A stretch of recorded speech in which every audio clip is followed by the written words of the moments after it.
Today we found ourselves here by the beautiful and astonishing building of the Lisbon Bullfighting Arena, but we're not here to see bullfighting, far from that. Today I'm here because I want to teach you how to taste wines.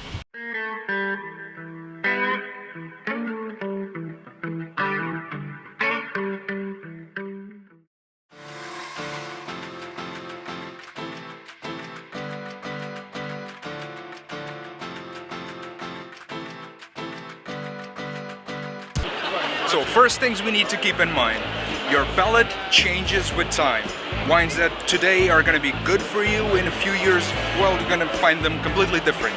But first things first you need to look at the color. Usually when it comes to reds, a more dark, bloody red is going to be more complex. Don't let yourself be fooled. This is not 100% of the times correct, but it is a very good way to start off. Same thing with the whites. If it's more golden, it's going to have more complexity when opposed to something a little bit more clear, more watery-like, that's not going to be so complex, and it's not going to have the same kind of humph. But some grapes can have that ability, so don't let yourself be fooled, but still, color. Color is extremely important.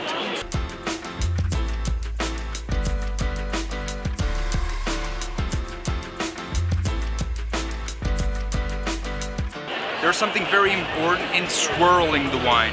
Swirling the wine allows for a lot of things. First, it breaks down the tannin, which allows for the aromas to flow. I really like the wine being poured, sniff immediately, and I don't mean doing something like this. I mean, really put your nose inside, clear the glass a little bit so it's closer, not inside your nose, or the alcohol will burn your smell and it's not going to work, but allow your nose to go inside and really soak in all the aromas that the wine comes. And I like to start small, start with the wine unswirled, try it out, smell it, and then swirl a little bit, go inside, swirl a little bit, go inside. I like to see the wine evolve inside the glass.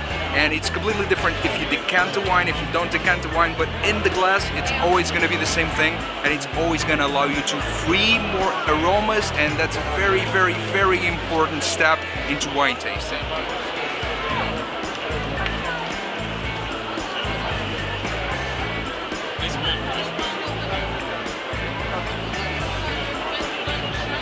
Absolutely fantastic, and it prepares the way to what's gonna come. It prepares the way to what you're gonna face when the wine actually touches your mouth. Another thing that you do when you swirl is that you get to see the legs of the wine. 30, 40, 50 years ago, this was very important to say if the wine was good or not. Nowadays, not so much, but it's still quite nice to see if the wine is really sticky, it's really gooey, if it has a leg on the glass, like it does not want to leave the glass, as opposed to something that's very watery, it just drains down. But all of these little things make way into wine tasting, because wine tasting is in a way a form of art, because it's very different from me to you to anyone. There's specific things that we all look for, but in a nutshell, everyone's gonna taste differently. You don't need to follow someone that says, well, it tastes like blueberries. Well, if for you it reminds you of something else, go for it.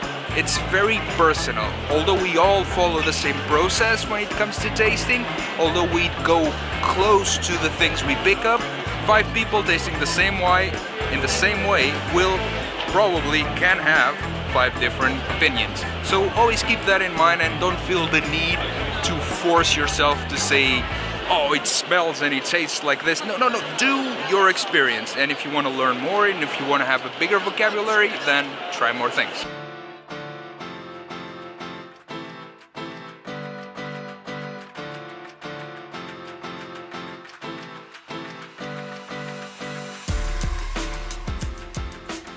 The actual taste. How do we taste it once we see the color, once we smell it, once we look at the legs, once we swirl it a little bit in our glass? How is it to actually taste it? What should we be looking for? Well, there's 2 main parts. You have the first initial impact when you taste the wine for the first time, that first glance. Then you have the finish, which is in a way what a lot of people describe to decide if they like a wine or not. That final flavor that sits in the mouth, and sometimes it lasts a long time, sometimes it kind of dies. But there's also something in the middle. There's a mid-palate anywhere from the beginning when it first hits your mouth to the end, and it leaves that sensation. So the mid-palate is also very interesting, something that not a lot of people talk about, but it's that transition. And sometimes the transition is not there, it's just blank. Sometimes it's super nice, sweet, mellow. Well, look for it. It takes practice, but look for it. But how should you actually taste it? Well, you need to swirl the wine in your mouth the same way you did it with a glass, and for the exact same reasons. You need to pull in air into your mouth. That air is going to force the alcohol to release and the flavors to sink in, and that's going to allow you to taste the wine properly.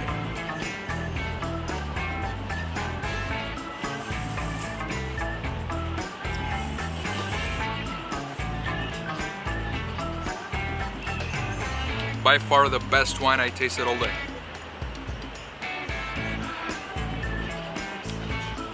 I just did it. I didn't even think about it, but I tasted it. In the end, you can spit it, you can drink it. I'm not driving, so might as well drink it, especially because it's good. But I tasted it, and I don't know if you noticed, but I swirled, I smelled again. And I like doing that. It links the smells that I had before, the aromas that I had before, to the beginning, mid, and end tasting that I just had. And now I go and I smell it again, and all those aromas, they close the wine. And with all of that information, I create my own information. On a top tip, I will also say that if you're coming to a wine tasting, do not start with the reds if you intend to go to the wines or the rosés after. Start with the rosés, the whites, or the greens if that's the case, and then go to the reds. There is a very clear limit to what your palate can taste before it burns itself. If you taste 10 reds, by the 10th, you're not going to be able to taste the same amount of things that you did on the first. So do not start with really palate coating wines like the reds are if you intend to go to the whites.